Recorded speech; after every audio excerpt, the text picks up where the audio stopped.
Sean bienvenidas y bienvenidos, estimadas y estimados oyentes, a este nuevo capítulo de La Radio del Mestizo, en las jornadas de historia del Dr. Luis Carreño Silva, historia reciente, pasado y presente. Hoy el Dr. Nelson Castro Flores, licenciado en Historia de la Universidad de Valparaíso y doctor en Historia de la Universidad de Chile, nos va a presentar la siguiente temática titulada Etnohistoria e Historiografía, un desplazamiento en el enfoque de la inteligibilidad historiográfico, Chile 1960 a 1970. En ella analizó las coyunturas teóricas y sociopolíticas a partir de las cuales se explica el surgimiento de la práctica etnohistórica en Chile. Prácticamente va a mencionar también los conceptos como los temas del colonialismo, la cultura y la perspectiva indígena en sí mismo, viendo como también las partes más teóricas y luego prácticas del enfoque de la etnohistoria, como una nueva rama, o una rama que también no se había estudiado. Bueno, sin más preámbulo, el doctor va a presentar aquí y ahora. Esperamos que lo disfruten. Buenas tardes. Antes que nada, un par de explicaciones, de recados, ¿sí?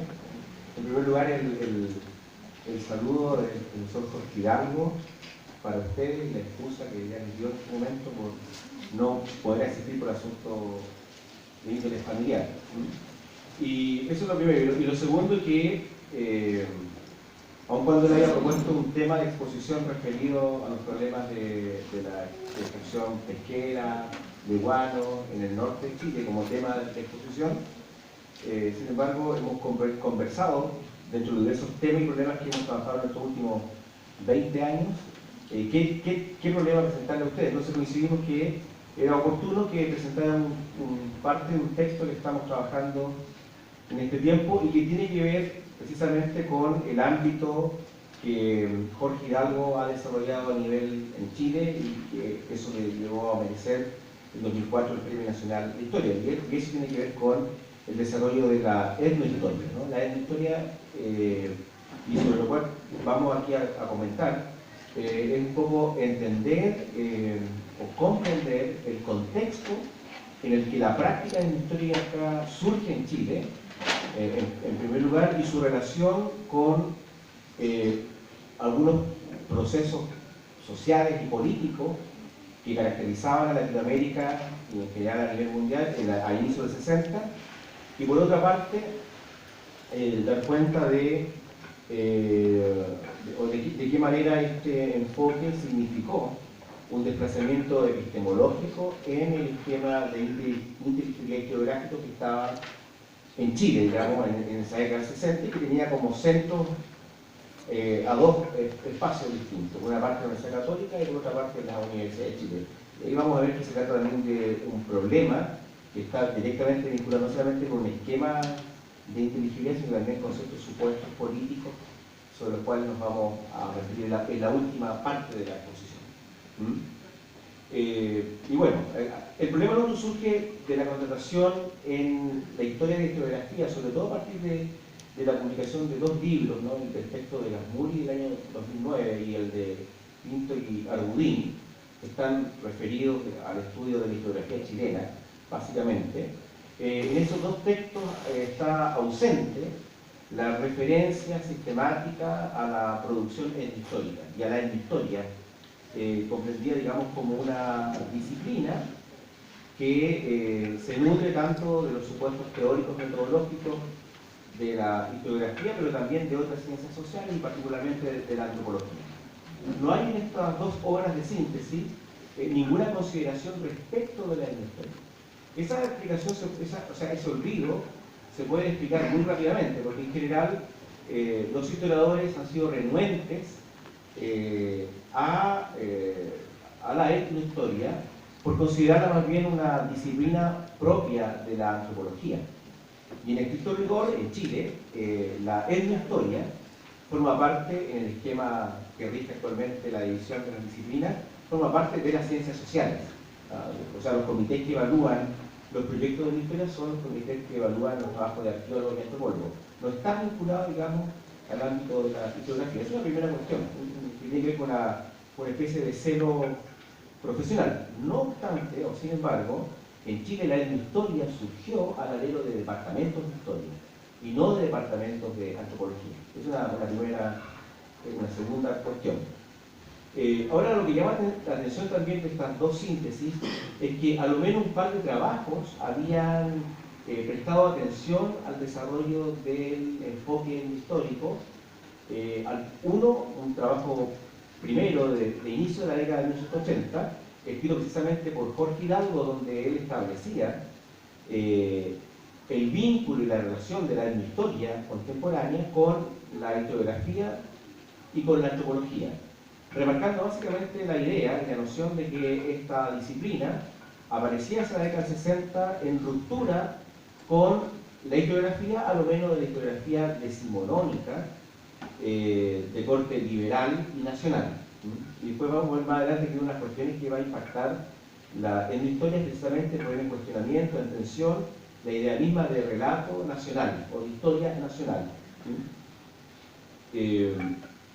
Y por otra parte, estableció, digamos, en ese texto de inicio de la década de los 80, estableció las relaciones que esta práctica historiográfica tenía con el desarrollo de la etnohistoria de matriz o de origen, o que estaba vinculado básicamente a Murray y en general a las ciencias sociales. Es un primer texto. Un segundo texto que no tiene el mismo carácter, ¿no? Que un texto que está más bien pensado como una suerte de punteo de problemas, es un texto que publicó José Bengoa unos más de 10 años después, ¿no? Hacia 1994, publicó un breve texto cuyo título era Los estudios etnohistóricos en Chile. Y en ese texto, José Bengoa se dejaba llevar por el entusiasmo que había suscitado en el 93 la realización de un congreso internacional de etnohistoria acá en Chile, ¿no? Que congregó una serie de figuras muy destacadas, entre ellos al mismísimo John Murray. Y José Bengoa elaboró una serie de argumentos para explicar lo que él llamaba este interés repentino de los jóvenes por la etnohistoria. Y lo enumeraba básicamente sosteniendo que, en primer lugar, la etnohistoria era atractiva del momento mismo que se hacía cargo de un área olvidada de la historia nacional. En segundo lugar, porque la práctica etnohistórica nos alejaba conceptualmente de la historia oficial y nos hacía poner el acento de la observación historiográfica en la otra historia, ¿no? En la historia más bien de lo que él llamaba, siguiendo un paradigma muy propio de inicio de los 90, pero que ya estaba en cuestionamiento, que era llamada historia de los vencidos. Por otra parte, indicaba que el antiestatismo, que implicaba el hecho indígena, permitía también entender este interés por la historia como una historia de la disidencia. ¿Ya? Ahora, por antiestatismo él está básicamente pensando en dos cosas. Primero, en una conceptualización del antropólogo anarquista Pierre Clastre, ¿no? Que escribió un texto titulado Sociedades contra el Estado, que alimentó en cierta manera ciertas discusiones en los 90 en el espacio académico chileno. Los trabajos de Leonardo León fueron básicamente pensados en esa lógica, ¿no? En la idea de que las sociedades indígenas representaban, sobre todo el mundo mapuche, representaba un tipo de estructura política que se definaba como antiestatal, ¿no? O que suponía cualquier forma de control o de monopolización del poder político. Entonces resulta interesante en esa vía, a juicio de Bengoa, llamada historia de la disidencia. Por otra parte, agregaba que la etnohistoria permitía entrar a un ámbito de dominio que él llama inadecuadamente historia de lo maravilloso, en referencia, digamos, a los estudios de los historiadores franceses como Legault, ¿no? Y pretendía suponer que la etnohistoria más bien trataba de acercarse o de incorporar dentro de su explicación ciertos componentes que la historia que llama racionalista no habría atendido.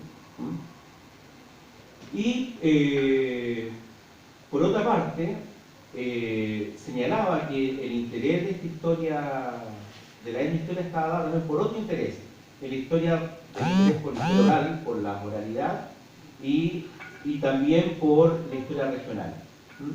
Y ustedes ya anteriormente, el profesor Mario Garcés, que es uno de los representantes de estas corrientes en la década del 80, que tiene básicamente el planteamiento y la idea de hacer historia oral para poder poner esa historia al servicio de la reconstrucción del tejido social, ¿no?, que había sido básicamente destruido por la dictadura, y para ofrecer un relato distinto a la historia oficial que estaba contenida en los archivos. Y de otra parte, la historia regional. Y eso de la historia regional ya había sido referido también por Jorge Hidalgo a inicio de los 80, ¿no?, cuando justificó de una u otra manera el estudio de la historia como un tipo de enfoque que contribuye a entender la sociedad, pero también los sujetos regionales.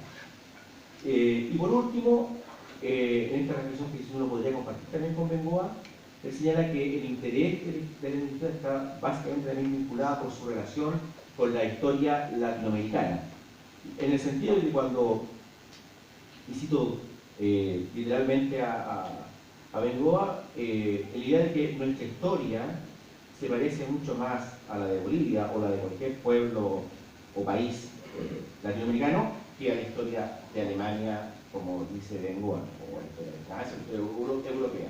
Entonces, al pedir un poco las consideraciones de Bengoa, que me parece interesante de rescatar, no obstante, el texto de Bengoa insiste en que el desarrollo de la historia en Chile se da en la década de los 90. A pesar de todas esas consideraciones que hace, que son, muchas de ellas son atendibles y que pueden dar espacio a la discusión. Entonces, el interés nuestro en esta exposición es precisar dos tipos de coyuntura. Una coyuntura teórica, que permite entender por qué se desarrolla esta práctica investigativa, sin desconocer que el desarrollo de esta práctica investigativa también está vinculado a otra coyuntura, que es una coyuntura básicamente social y política, o sociopolítica, que a nivel internacional se expresa en los procesos de descolonización que se operan después de la Segunda Guerra Mundial, sobre los cuales vamos a reflejar brevemente, y en el caso latinoamericano, a las luchas campesinas por la distribución de la tierra, ¿no?, que se va a expresar en los movimientos por reforma agraria o de liberación nacional, etcétera, cual sea el concepto que usted quiera aplicar. Entonces, ese es un poco el contexto que nos va a permitir a nosotros entender este desarrollo en Chile de esta práctica investigativa, que volvemos a repetir, que es una práctica historiográfica en lo medular, aun cuando recurra a unidades de análisis que son propias de disciplinas como la antropología y sobre todo la antropología de las sociedades latinoamericanas. Bien, dicho esto, comenzamos un segundo problema, ¿no?, que tiene que ver con la historia de este enfoque, ¿no? Este enfoque, llamado etnohistórico, tiene una historia que se desarrolla a partir de la primera década del siglo XX. Y por eso que incluso el concepto de la historia y el enfoque histórico van a estar vinculados a un sujeto muy interesante, que es Clark Weisgard, ¿no?, que era el curador del Museo de Historia Natural en Estados Unidos. Y Weisgard va a pensar este enfoque etnohistórico como un enfoque en el cual se combinan diversos registros, tanto escritos como arqueológicos, para reconstruir las culturas indígenas. Y él está pensando básicamente en los llamados indios de las praderas, que a su juicio y advertía su desaparición. Entonces, la historia aquí se utiliza como un instrumento, básicamente un enfoque, un instrumento de recuperación y de reconstrucción de esas culturas indígenas que estaban en peligro de extinción. Ahora bien, no solamente su esfuerzo de reconstrucción se quedaba allí, sino que ese esfuerzo de reconstrucción estaba al servicio de una estrategia de musealización, ¿no? El curador del museo, que se interesa en construir vitrinas lo suficientemente explicativas de los diversos desarrollos culturales que habrían, de los complejos culturales, como llamaba él, que habrían predominado en este ámbito. Ahora, un elemento que estuvo en discusión y que no es un argumento, que no es un dato banal, ¿no? Tiene que ver que en ese contexto Weisler desestimó el recurso a la historia oral, ¿no? O a los registros orales. Y lo desestimó básicamente por la idea de que los registros orales, las tradiciones orales, no tenían ningún valor histórico, sino que meramente cultural. ¿Ah? O sea, las tradiciones orales, dirá Weisler, no tenían ningún interés histórico. Y en esto, él no está inventando nada nuevo, sino que lo que estaba haciendo simplemente era repetir las nociones, las ideas del antropólogo Robert Lowy, que en la misma época había desestimado el recurso a las tradiciones orales para explicar, digamos, otro tipo de fenómenos. Y también aquí está la noción de que los indígenas no tenían un sentido histórico, ¿no? Y aunque tuviesen una cierta memoria de ciertos acontecimientos, muy vagos, muy difusos, esos acontecimientos no eran históricamente significativos. Y más aún agregado a Lowy que en la serie de tradiciones llamadas orales de estos pueblos, siempre lo que allí se dice tiene que ver más bien con el folclore, ¿no? Y de modo alguno con la historia. Y agregaba a renglón seguido, como se trata de tradiciones que están muy dispersas, en una área geográfica muy dispersa, esas tradiciones no pueden ser comprobadas, ¿no? Lo que se dice no puede ser comprobado. Y tampoco habían escritos para comprobarlo. Así que los historiadores desestimaban un poco, o sea, ¿no? Los etnohistoriadores, de la mano de los antropólogos, desestimaban, digamos, el recurso a estos relatos orales.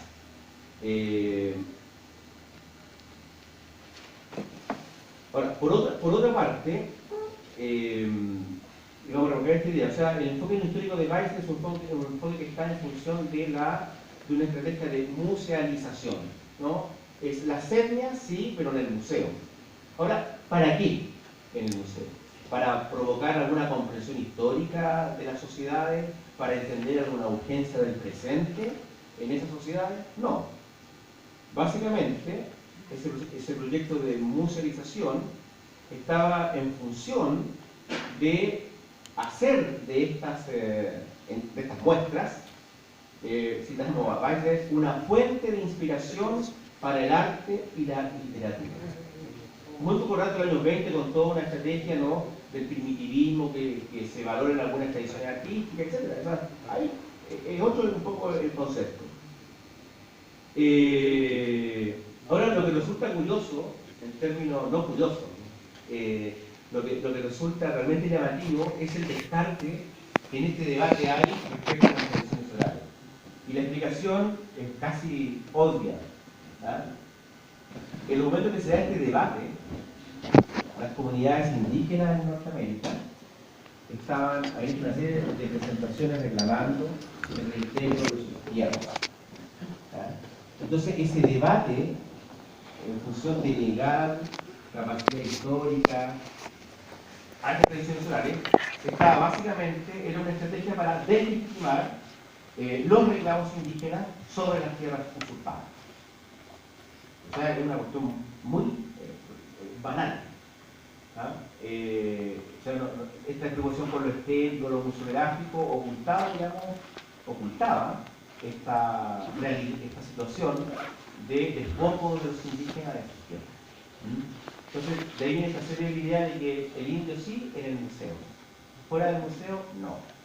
Si usted lo quería en un plano más contemporáneo, lo podría decir el indio sí para el folclore de los actos de colegio una vez al año. Nos gusta, pero fuera de eso, no. ¿Ah? O sea, eso tiene que ver un poco, y vamos a ver también que la historia está muy cruzada por estos problemas.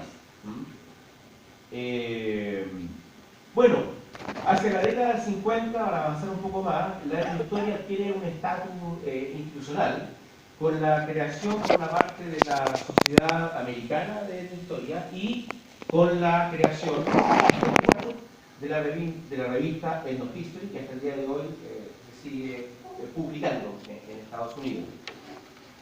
Ahora bien, en esta primera etapa de esta revista y de la sociedad en general, se volvía a recoger la antipatía, ¿no?, de Lowy y Weisler por las tradiciones orales, bajo la idea de que estos grupos, estas tradiciones, perdón, no permitían comprender procesos históricos.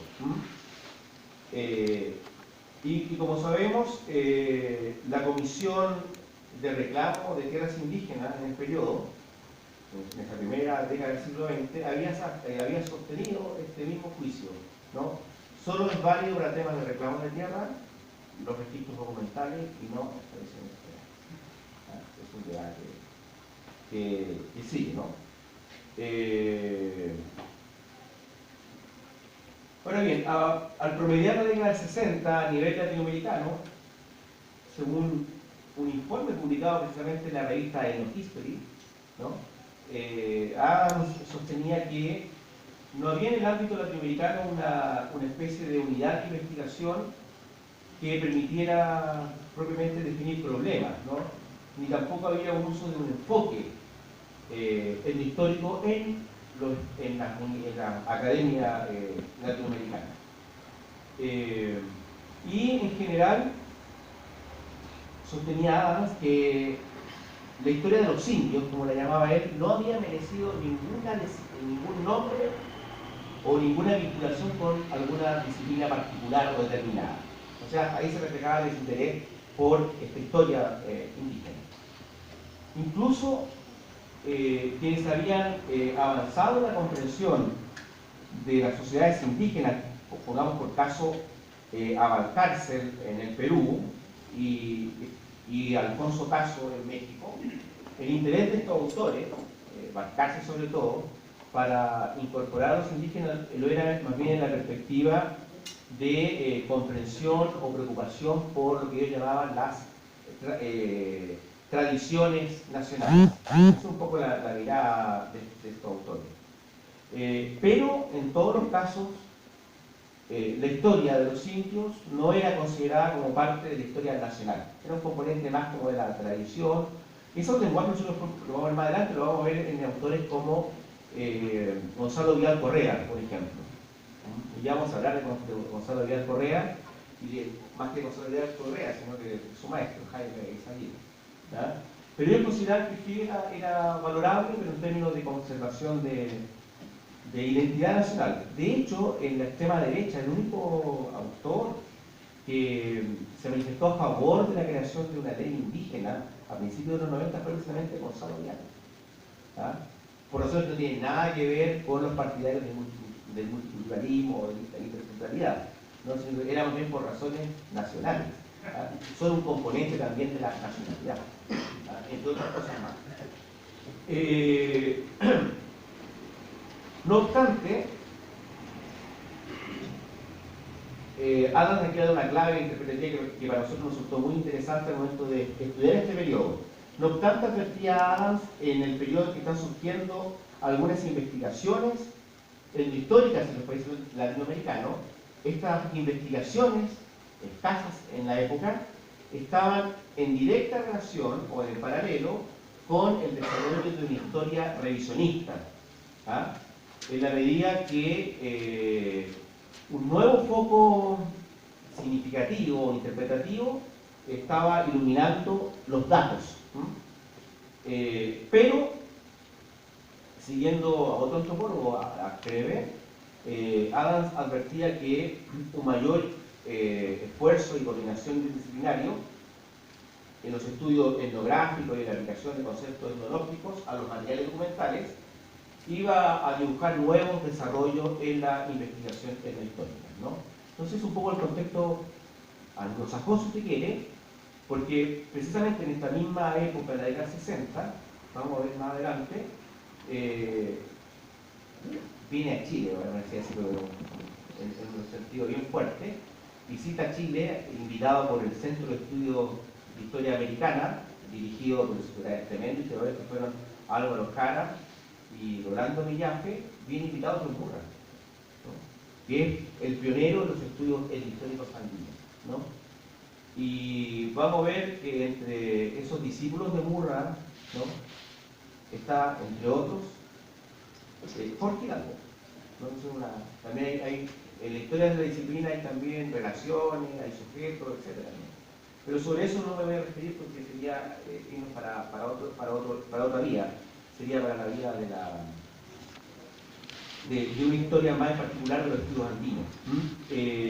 Bueno, no sé si nos queda acá un poco el desarrollo de la historia hasta acá.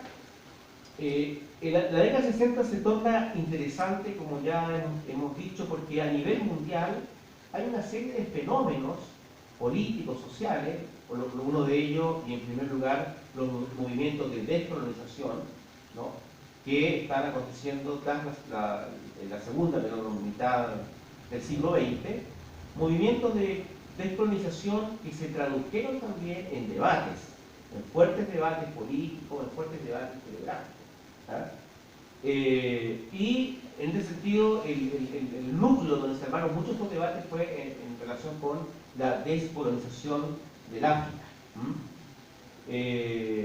Por ejemplo, en el primer Congreso de Escritores Negros celebrados en París, MSC realizó una crítica muy apasionada de los efectos que el colonialismo había tenido sobre lo que él llamaba las civilizaciones africanas. Y llamaba en el sentido Césaire a dar la palabra a los pueblos.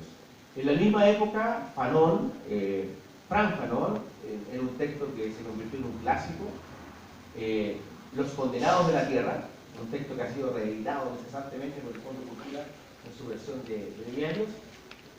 En Los Condenados de la Tierra, Fanon precisamente señalaba la necesidad de descolonizar la historia de la, ¿no?, de escribir una historia que no fuese más la extensión de la historia de la metrópoli colonial. También en esta misma época, pero en Inglaterra, en el marco de la historia social británica, la historia marxista británica, se publicó un texto sobre historia popular y teoría socialista, donde está precisamente un capítulo dedicado a estos problemas, los problemas de la descolonización, que en otra esfera, en el debate también de la historiografía marxista, pero que da origen a ese llamado estudio subalterno con Buga a la cabeza, un poco se va a recoger parte de este proyecto que va a conducir en términos historiográficos a la puesta en cuestionamiento del relato nacional, o sea, de la historiografía nacionalista. Por ejemplo, en el caso de Buga, la idea va a ser, ¿se puede seguir escribiendo una historia de la India a partir de claves interpretativas de origen liberal y marxista? Entonces, Buga respondió que no, que seguir trabajando en esas claves significaba dejar de lado gran parte de la historia de la India y sobre todo, de la India, perdón, y sobre todo de los grupos campesinos. Y de no atender una serie de fenómenos que culturalmente podían darnos otra comprensión de los procesos históricos. Y ese componente que posteriormente desarrolló Buga, lo va a desarrollar los estudios históricos en la década 60. Una cosa interesante que aprender en la historia es que va a cambiar el foco de atención, ¿no? Generalmente la historiografía suele moverse en una especie de lo que Durkheim llamaba en una primera fila de los acontecimientos, desatendiendo otro tipo de fenómenos, ¿no? Entonces, la historia lo que va a tener interesante es que va a estudiar la documentación, no en esa clave ingenua, ¿no?, de los historiadores del siglo XIX, sino que para poder identificar las estructuras de sentido que acompañan la acción de los sujetos, ¿no?, y de esta manera poder densificar la explicación historiográfica. Y de ahí, por ejemplo, una de las primeras cuestiones que van a alentar los historiadores, con Murra a la cabeza, va a ser la idea de poner atención a las categorías indígenas que, a pesar de los filtros nociológicos, están presentes en la documentación, de manera de dar cuenta de la especificidad de estos grupos, ¿no? Que es un interés propio también de la práctica etnohistórica. Bueno, aquí se puso un debate que no voy a mencionar porque nos lleva también a otro carril más extenso, pero hay un debate. La academia recepcionó muy negativamente el impacto de la historia por diversos motivos, ¿no? Algunos críticos rechazaban la historia prácticamente porque la identificaban con el colonialismo, con el hecho colonial. Y hay todo un debate ahí que se va a abrir. Pero otros historiadores, y sobre todo uno que Henri Brunswick, ¿no? Que aprovechó las tribunas de la revista Anal hacia el año 65, él va a publicar un artículo muy breve, con tono de polémica, cuyo título era algo así como una mala hierba crece en los campos de la historia, ¿no? Y esa mala hierba es la etnohistoria, ¿no? Etnohistoria, que como ya vimos, es un concepto, un enfoque de raíz anglosajona. Entonces, Bruce hace una serie de reparos, entre otras cosas va a reclamar esta idea de que los historiadores, cuando comprenden fenómenos, los comprenden de modo global. Y por lo tanto no había una designación particular para referirse a un ámbito específico, como lo pretendía un poco la etnohistoria, con la idea de hacer historia de los grupos étnicos de las sociedades indígenas. Entonces dicen, no, la palabra es historia y sin más. Déjese de inventar. Es como que alguien dijera algo así como historia de la mujer y saltara por ahí un sujeto. No, la historia es historia, sin más. Pero nosotros sabemos que cuando hablamos de la historia, como hablamos de la historia de las mujeres, o hablamos de historia de los colectivos gay, o hablamos de historia de la lucha por la emancipación, esos apellidos que les damos no son arbitrarios, ¿no? Sino que tienen que ver con otra cuestión al cual, digamos, hay que también dedicarse, que tiene que ver con los usos públicos que también tiene la producción, aun cuando esta sea una producción evidentemente académica, pero hay usos públicos de esta obra. Por eso remarcarlo de la historia en un contexto, vuelvo a repetir, historiográfico, en que el acento de la historia nacional primaba como enfoque escolar, que hasta el día de hoy sigue primando como enfoque escolar, pero que primaba en las universidades de la época.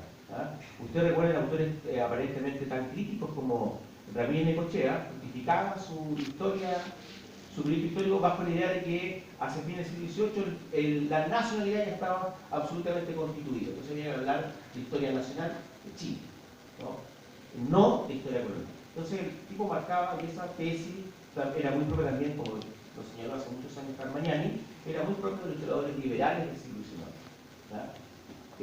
No es porque yo me dedique a la historia colonial, pero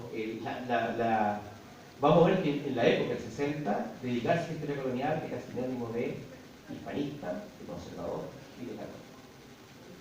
Entonces, por eso muchos historiadores revisionistas se dedicaron a la historia del siglo XIX. ¿No? Y los sujetos que se quedaron en la historia colonial fueron realmente los que estaba ejerciendo un cambio en términos geográficos, que era gente como Álvaro Jara, ¿no? Que publica su tesis y su libro en Francia, ¿no? La Guerra y Sociedad de Chile, y después están los viajes en general, ¿no? Hay un debate ahí. Y esos historiadores comienzan a dedicarse a temas de historia colonial. No por la historia colonial, y no para comprender las raíces de la hispanidad, no. Era para entender un problema de la época. Y cuál es este problema, y bueno, no es de la época, también actual, ¿no? La distribución de la tierra. Por eso los estudios sobre la tierra, sobre la propiedad, cómo se va construyendo el proceso latinoamericano, la propiedad. Entonces, un tremendo debate, ahí no solamente en historiadores, sino que antropólogos, médicos como Alejandro Lipschutz, ¿no? Del cual vamos a mencionar un par de cosas que también es clave en estos debates. Bien, entonces hay un debate a nivel europeo, ¿no? En torno al uso de la palabra en la historia, crítica respecto a sus limitaciones, que no voy a explicar en este momento para no extenderme mucho, pero que en general este debate tiene que ver que aparentemente es un debate teórico-metodológico, aparentemente, vamos a ver que este debate no es meramente teórico-metodológico, sino que tiene otras explicaciones, ¿no? Pero lo cierto es que en esta perspectiva, lo que habría que reconocer, más allá de las esta polémica es que ya en la década del 60 se instala básicamente la historia como una práctica de investigación en diversos contextos institucionales, en primer lugar. ¿Ah? Y esa práctica de investigación en el caso de Chile está fundamentalmente vinculada a departamentos de historia, ¿ah? Donde se comienza a trabajar en esa perspectiva, y que siguiendo los desarrollos que había tenido la historia, sobre todo en el periodo de Murra, va a suponer, digamos, el desarrollo de programas de investigación, de una nueva revisión de las fuentes o de los registros documentales, la relectura, por ejemplo, de las crónicas de este periodo también, ¿no? Las crónicas se leen en función de poder establecer, así un poco, como lo diría Aguirre Beltrán, el punto cero de las transformaciones de las sociedades indígenas, ¿no? Entonces, y donde nosotros vamos a ver donde prima este enfoque historiográfico es básicamente la idea de que, aun cuando recoge los desarrollos de la antropología y de la etnología, la etnohistoria tiene como unidad de análisis central los que son propios de historiografía. ¿Y cuáles son esos enfoques centrales? ¿Cuál es el enfoque central? ¿Cuál es el objeto teórico de historiografía? Es básicamente la dimensión temporal de las sociedades, y en este caso las sociedades indígenas. Evaluar las transformaciones, los cambios, las adaptaciones, las reinvenciones, etc. ¿No? Ahí no voy a entrar a debatir los distintos enfoques que hay en la historia, unos más culturalistas, más esencialistas, otros más cercanos a la historia social, más cercanos a la historia regional o más cercanos a la historia en clave de entender las relaciones en procesos que son mucho más globales. Pero hay distintos enfoques, por supuesto, y tienen también esto una historia que aquí no vamos a comentar. Ahora, detengámonos en Chile. ¿Cuáles eran los enfoques con respecto a comprender la historia de las sociedades indígenas? ¿No? ¿Cuáles eran los esquemas de inteligibilidad predominantes de la historiografía? ¿No? Entonces, uno podría decir que de manera didáctica, ¿no? O sea, para efecto de exposición, podríamos decir que a inicio de la década del 60, en la historiografía nacional, vinculada a determinadas instituciones universitarias, predominaban dos esquemas de inteligibilidad, ¿no? Respecto del estudio de las poblaciones indígenas coloniales. Un primer esquema estuvo vinculado a la cátedra de Historia del Derecho, dirigida por Jaime Izaguirre. De todos deben conocer, ¿no? A él o a sus discípulos, ¿no? Sus discípulos buenos y los malos. Mal en el sentido de malignidad. Y esta cátedra de Historia del Derecho, que si bien es cierto, publicó una serie de trabajos bien interesantes, tenía un propósito, ¿no? Un objetivo, un propósito, que era comprender la configuración de la racionalidad en estrecha relación con la conquista hispana.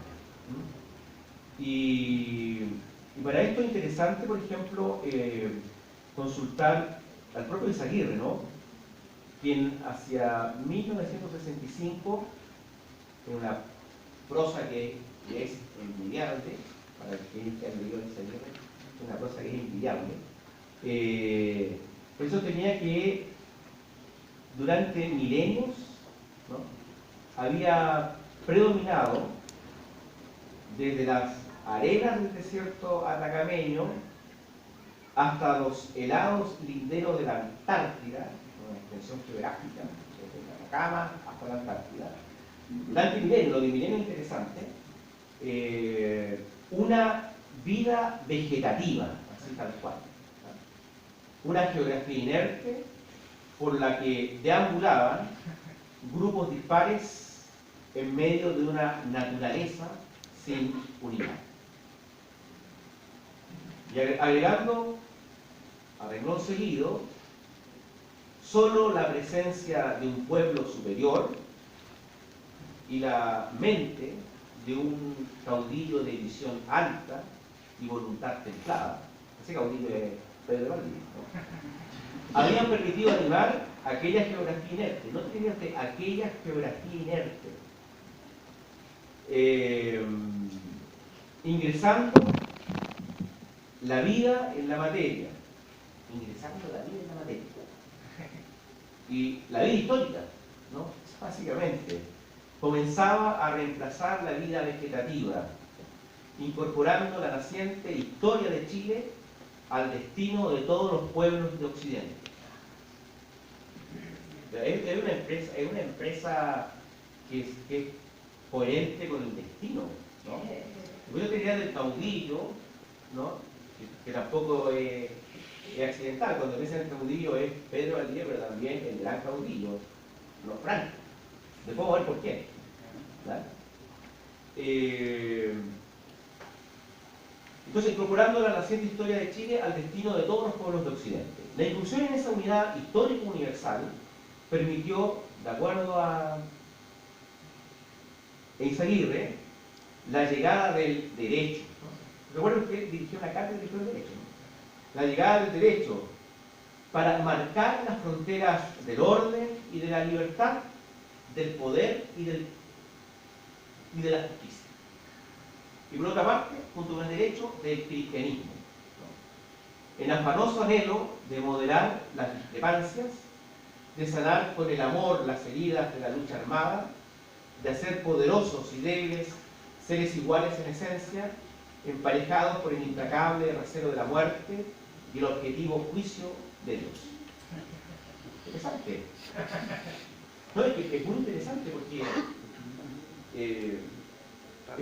cuando uno lee estos textos de Eizaguirre, se da cuenta, ¿no?, de que junto con la serie de fenómenos que están ocurriendo en Chile en los 60, ¿no?, hay un debate institucional, que no solamente es institucional, que también es político, ¿no?, y que se expresa fuertemente en las posturas que van a predominar en los dos grandes centros universitarios, y que tienen, por lo demás, que enseñan historia, ¿no?, la Pontificia Universidad Católica y la Universidad de Chile.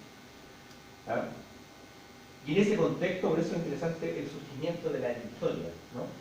Ahora, este esquema que brevemente le he descrito, citando a Eizaguirre, fue un esquema predominante en los núcleos intelectuales de la España franquista, ¿no? Hay un interesante trabajo de Isabel Jara sobre el impacto que tuvieron estos grupos culturales franquistas, o sea, estos grupos franquistas en instituciones culturales en Chile, que pueden ustedes consultar.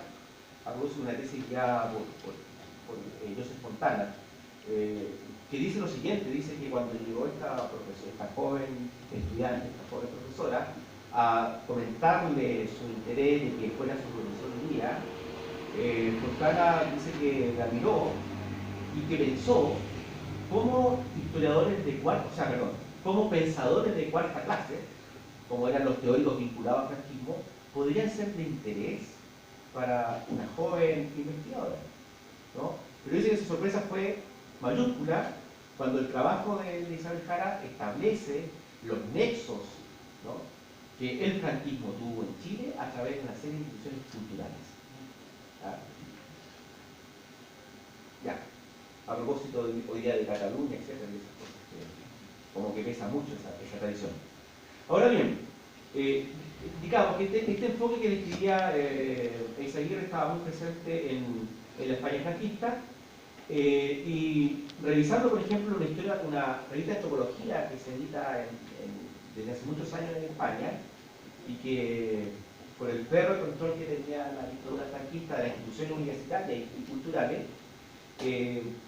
yo me puse a revisar las revistas, ¿no? Una cuestión que llama la atención es, las revistas también son vehículos de debate para efectos de construir una historia de los intelectuales, de la historia intelectual. Y la sorpresa, creo que estaba como esperando encontrar algo así, ¿no? Un poco malintencionadamente encontrar algo así, ¿ah? No se pueden inventar. Y desde la década de los 50, a través de la revista Antropología Española, por ejemplo, uno puede ver que muchos de los invitados a seminarios que eran reproducidos en la revista, muchos de estos invitados habían tomado posiciones respecto de los debates que se daban en Europa sobre la descolonización y sobre todo la colonización, ¿ah?, de Europa. Y en ese sentido interesante un artículo apareció en esta revista, una conferencia, ¿no?, de un historiador belga, ¿no?, que es belga, un país como todo el europeo, un país socialista, ¿no?, Charles Berlandan, ¿no? Y Berlandan señalaba, a propósito de este contexto de descolonización, que resultaba poco oportuno el cultivo de lo que se llamaba la historia colonial, en una época en que el principio del colonialismo era objeto de un agudo combate. O sea, noten el tono. O sea, supongo aquí que ustedes han indicado la historia colonial, pero en estos momentos todo el mundo está criticando el principio del colonialismo. ¿Ah? Y que ustedes ya saben que el principio del colonialismo vincula a Europa con una misión civilizadora, bla, bla, bla, bla. Y toda esa perorata, digamos, colonialista que se repite ad nauseam. ¿Ya? Y Berlandan visualizaba en esto, ¿no?, una ideología engañosa. De mismo modo que los críticos de los enfoques de género hablan de ideología de género. Los términos del debate pueden ser indios, pueden ser mujeres, etc., ¿no? Entonces considera una ideología engañosa que fingía con demasiada facilidad no ver en ellos, es decir, en los colonizadores, más que los explotadores, y que rehúsa, así tal cual, otorgarle a ellos el título de educadores. Los colonizadores son antes que nada educadores. Se mostraba reticente, Berlandan, a que los estados renunciaran a sus mandatos coloniales,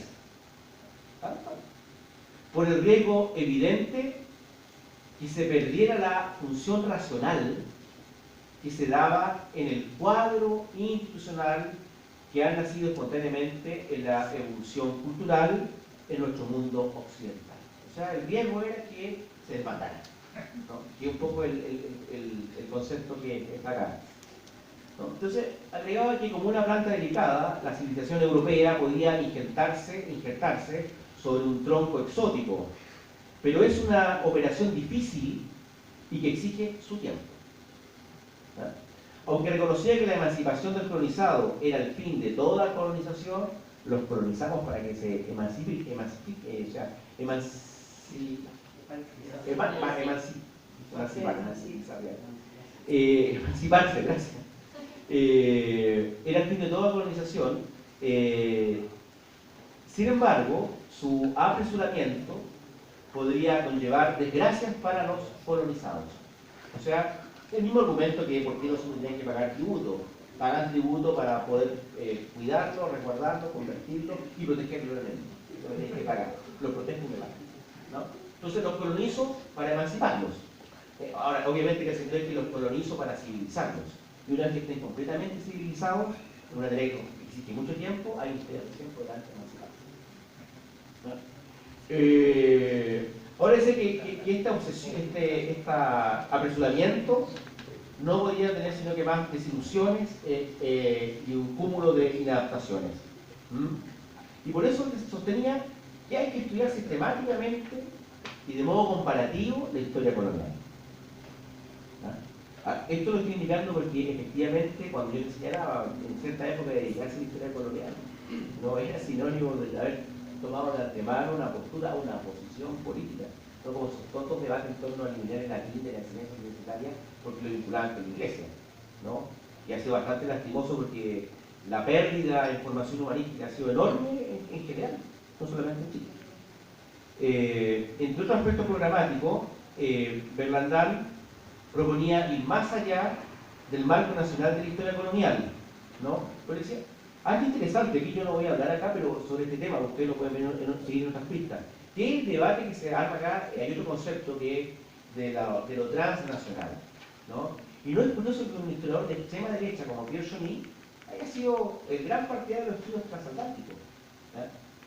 Porque aquí hay una cierta organicidad, no sé si organicidad en términos kantianos, pero sí hay una cierta coincidencia de posiciones entre ciertos autores, ¿no? En una época en que las posiciones teóricas sí, pero también ideológicas importaban. Tal vez uno de los efectos más peligrosos de la profesionalización de la historiografía es que esos debates desaparecen. Todo se nutre como, bueno, son cuestiones que dan para harto, ¿no?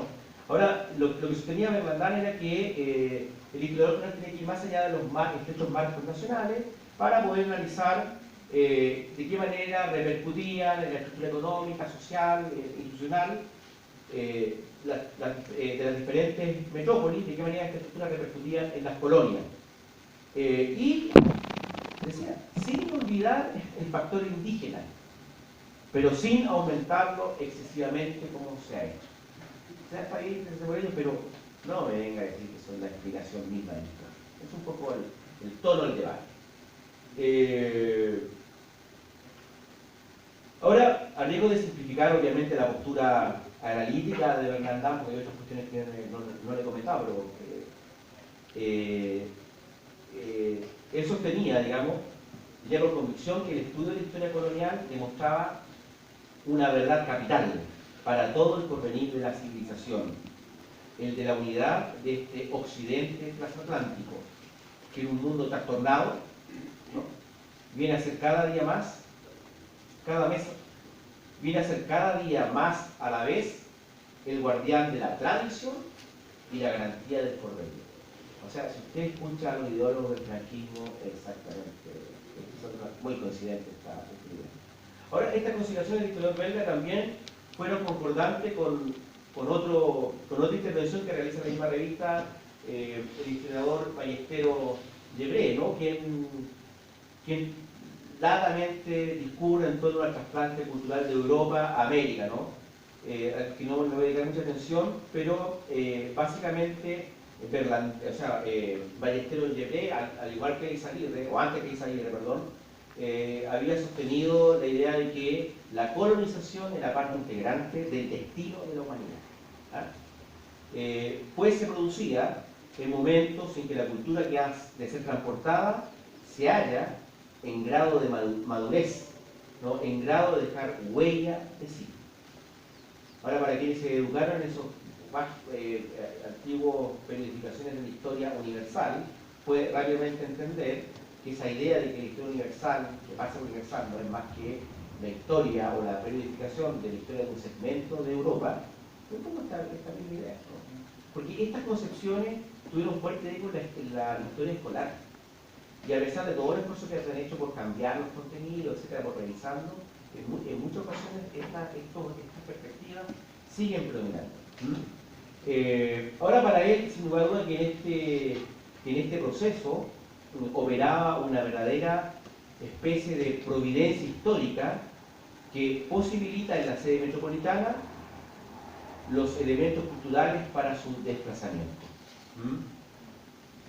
Y de esta manera él comprendía la colonización española como un fenómeno europeo de plenitud de nuestra civilización, de servicio a la difusión de las formas culturales de Occidente, y se trataba de un proceso de aculturación y transculturación que habría permitido el trasplante de Europa, de Occidente, a territorios americanos. En esta perspectiva, las historias de las poblaciones indígenas se invisibilizaban en el hecho colonial. No eran parte del destino, o sea, su destino era asimilarse. Ese era su destino. Ahora bien, esto no significó un desinterés por el estudio de las poblaciones indígenas americanas.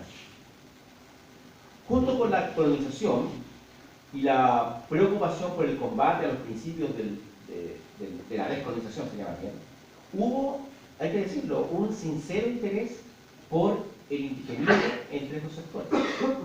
Pero, a diferencia del indigenismo americano, ¿no?, o el indoamericanismo, ¿no?, al cual generalmente vinculamos a figuras como Alejandro Lipschutz, que estaban interesados en la resurrección cultural de los grupos indígenas.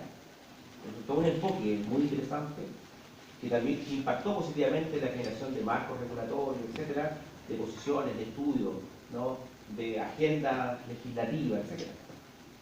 Casi pocos días se concretaron, pero en el caso de Chile, digamos, el hecho de que el presidente Allende haya realizado incorporado el reconocimiento constitucional de los pueblos indígenas es fruto del trabajo de estos sectores, o sea, sobre todo de Lipschutz, ¿no?,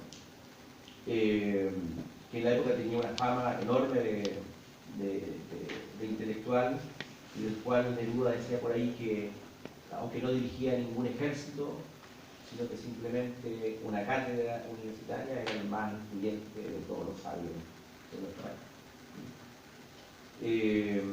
Bueno, En este sentido, a diferencia de ese indigenismo americano, la perspectiva hispanista, que hay una perspectiva hispanista en este tema, veía en las masas indígenas inasimiladas o semi-asimiladas por la cultura occidental un elemento de indiscutible importancia dentro de cada uno de los pueblos del continente. El estado social y cultural de estas masas, a partir de esta misma revista en otro número, en que daba cuenta de una especie de seminario sobre el mundo indígena, pero que tenía un tono más bien como misionero. Dice que el estado social y cultural de estas masas requería los medios necesarios para llevar a buen término el proceso de su incorporación plena a la vida nacional. De ahí que se considerase que los trabajos que emprendía el seminario contribuyesen a la cristiana y social labor de mejoramiento del nivel de vida material y espiritual de los grupos indígenas de América.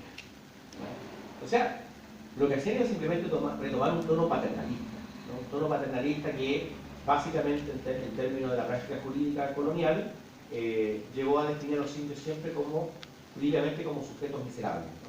O como personas miserables por su estado, por su condición, etc. O sea, toda la legislación de protección de los indios se apoya paradójicamente en un concepto según el cual los indígenas son miserables, ¿no? En el sentido de que, como son miserables, requieren de la protección y el amparo de los del rey, de la autoridad, de la audiencia, de los protectores de índice, etc. Es como la misma lógica 200 o 150 años después de los procesos de revolución de independencia. Ahora bien, ciertamente que sería muy reduccionista comprender el desarrollo de este esquema de inteligibilidad del Imperio colonial como el mero reflejo de una ideología corporativista, hispanista y católica, aun cuando debo reconocer que no he encontrado el modo de matizar a partir de los materiales. O sea que seguirá siendo corporativista, hispanista y católica. Pero habrá que ver si hay alguna diferencia. Aunque resultan evidentes las vinculaciones entre hispanismo y colonialismo y los desacertados juicios sobre la inferioridad cultural e histórica que se atribuían a las poblaciones indígenas, sin embargo, este interés por cuestionar la representación de la historiografía liberal sobre el pretendido oscurantismo colonial alentó un trabajo sistemático de investigación. ¿No? Entonces hay que decir también que los hispanistas en Chile, como en todos lados, estaban combatiendo también con los historiadores liberales del siglo XIX, que habían reducido, digamos, el periodo colonial como una época de oscurantismo, ¿no? Como que seguía pesando y que se expresaba, digamos, en la subsistencia de los indígenas por una parte. Les recomiendo la lectura atenta del discurso de Benjamín Vicuña Maquena en la Cámara de Diputados del año 1860 respecto de por qué es necesario ocupar Arauco. Bruto indolente, que no ha hecho más que tener todos los vicios que han destruido todo. Entonces, para después agregar que era muy necesario ocupar estos territorios. Entonces, es una cosa así fuerte. A veces la gente se lo olvida y colocan a Benjamín Vicuña Maquena como una especie de hombre muy progresista. Entonces hay que leer esos documentos y no me digan, pero que es la época. Porque la época es una falacia, ¿no? Es un recurso falaz e ideológico para justificar la indignidad de los actos humanos.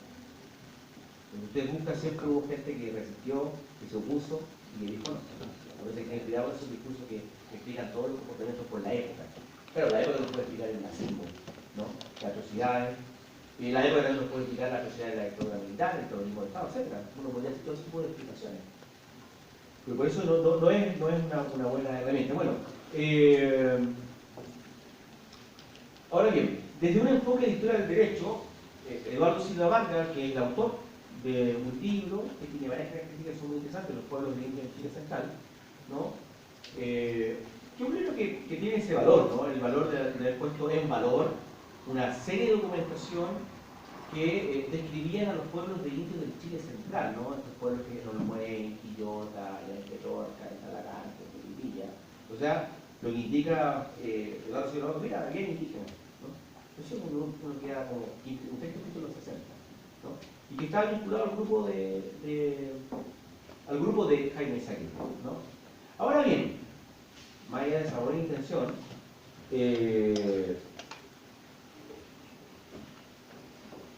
en el caso como les decía recién, el trabajo de Silva Vargas, digamos, contribuyó fuertemente al conocimiento de las fuentes disponibles para avanzar en un análisis de las dinámicas indígenas en el periodo colonial. Pero, en ciertas dimensiones, las herramientas analíticas que él utilizó le impidieron ir más allá de los estereotipos de la documentación de archivo.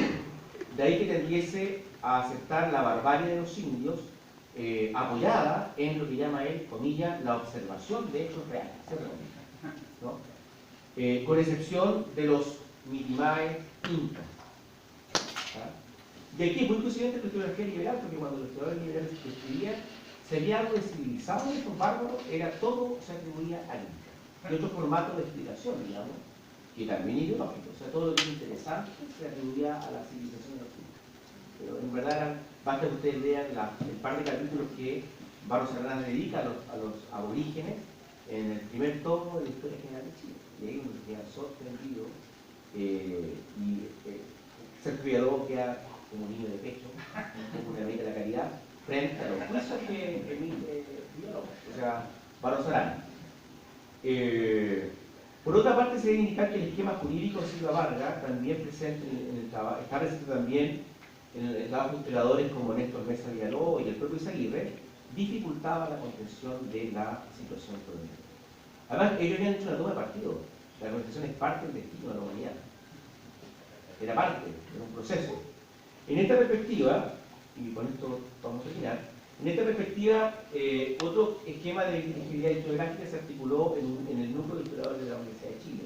El trabajo de Álvaro Jara, en este sentido, Guerra y Sociedad, resulta relevante, no solo por la perspectiva analítica, sino porque entrega una visión crítica del enfoque jurídico que era propio de estos historiadores del derecho. Allí donde la historiografía hispanista veía un exceso particular, que desatendía o que contravenía las enorme cantidad de células reales que tendrían a proteger a los indígenas, Álvaro Jara visualizaba una modalidad que permitió, la esclavitud de indios, que permitió el desenvolvimiento de la temprana economía colonial y la acumulación de riqueza que consolidó a la clase dominante. Ese es el argumento de Jara, que es bastante coherente, digamos, con el enfoque que él tenía, digamos, tanto en términos historiográficos como en términos políticos, ¿no? O sea, por eso el interés de estudiar la colonia, la propiedad de la tierra, la conocimiento de la propiedad, porque tenía que ver con comprender estructuras de desigualdad que aún se mantienen. Es un poco el discurso que hay entre historiadores y también entre antropólogos como Nietzsche. Entonces, en la perspectiva de Jara, no se trataba de un descuido, de que alguien no escuchó la norma, ¿no? Ustedes recuerdan también que mucho tiempo se decía que situaciones como las torturas, etcétera, no fueron más que excesos cometidos por subordinados, ¿no? Pero hoy día en general hay como un consenso en niveles éticos de que eso no se trata de exceso, sino que está vinculado a una estrategia de terrorismo de Estado. Entonces, cuando dice terrorismo de Estado, es muy distinto decir a gente que hoy es un pobre anciano, que no tiene mucho que hacer. No, es terrorismo de Estado, que son cosas distintas. No es lo mismo que... Entonces, en esta misma perspectiva, guardando las proporciones, por supuesto, para Jara había una racionalidad estructural en el trabajo forzado y en la esclavitud simple. No se trataba de un exceso, de algo estructural. Y por lo tanto, es interesante ver cómo ese trabajo de Jara va a despertar, debe ser uno de los primeros trabajos de historiadores chilenos que adquiere repercusión en debates internacionales, ¿no? Porque el propio Pierre Vilar, en la 63, está también comentando, reseñando el texto de Jara con mucho elogio. Bueno, en este mismo contexto, en el ámbito del Centro de Estudios de Historia Americana, Murra es invitado a Chile y en ese espacio Murra va a dedicar un par de trabajos a una serie de problemas, como les señalaba, aunque el enfoque de Murra estaba centrado, aunque el enfoque del Centro de Estudios Coloniales, de Historia Americana, estaba centrado en el estudio de las dinámicas globales de la sociedad colonial, se le suele llamar estructuralista, entonces algunos hablan de lo estructuralista, como que si pensar los procesos en larga duración fuera una cosa así como banal, ¿no? Hay un reciente libro que ha puesto en funcionamiento este interés excesivo por las pequeñas historias, o las historias de corto plazo, ¿no? Muy aquí, por supuesto, al modo como las políticas de Estado enfrentan los problemas en nuestro propio país, siempre a corto plazo. Bueno, sin embargo, la perspectiva económico-social, que estaba presente en el esquema de Jara y de Jaspers, encontró un buen punto de diálogo con los estudios de Murra sobre las sociedades precapitalistas. Y no solamente son las sociedades precapitalistas, o sea, en la década 60 se divulgan fuertemente los escritos de Marx sobre las sociedades precapitalistas, y también los escritos de Marx sobre las formaciones, bueno, que está vinculado a la idea de formaciones, ¿no? Y en este sentido, podemos entender, entre otras variables, que es la variable teórica, el impacto que va a tener en jóvenes historiadores o estudiantes de historia la recepción de estas perspectivas. Y va a permitir entender el trabajo sistemático y serio que los historiadores han realizado en estos últimos 40 años, tratando de comprender las dinámicas de la sociedad, las transformaciones de las sociedades indígenas, pero también tratando en buena medida de recuperar esa historia como parte integrante, no de la historia nacional, sino de la historia de Latinoamérica. ¿Ah? Y básicamente la necesidad de que frente a sus discursos en torno a sociedades modernas, a sociedades tradicionales que están de moda desde la década 60, han permitido ir comprendiendo en esta época que los campesinos indígenas no eran la expresión periférica y marginal del centro capitalista, sino que remitían a unidades distintivas y dinámicas, incluso en el propio periodo colonial, lo que también conllevó fuertemente a un cuestionamiento de la narrativa historiográfica decimonónica que lo había situado en la prehistoria del Estado Nacional. Esta narrativa adquirió la forma de una razón abstracta que reforzó la contención de la historicidad de los grupos situados al margen de la historia. Entonces, en buena medida, la práctica histórica, antes de la mentada historia desde abajo, de la sociedad popular, con una cantidad de décadas antes, había puesto en ribete no solamente el conocimiento de estos grupos y sus agencias, sus memorias, sus proyectos, sino que también había diseñado campos metodológicos para su estudio. Gracias.